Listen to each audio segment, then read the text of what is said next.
umuntu waye icyubahiro ntabwo waba uri kumwe n'umukuru w'igihugu ngo ariko perezi ngo perezi ga perezida ubusa ikigoryi ibyo ni ubuhone.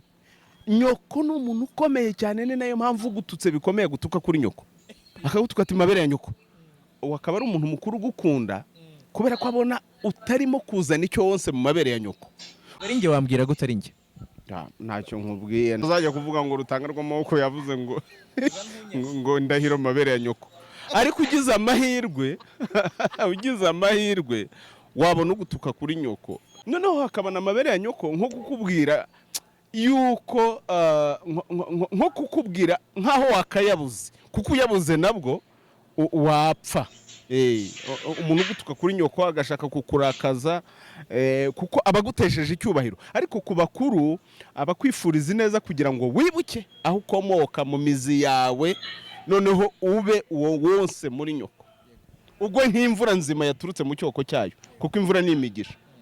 Noneho so ni isoko y'ubuzima bwawe.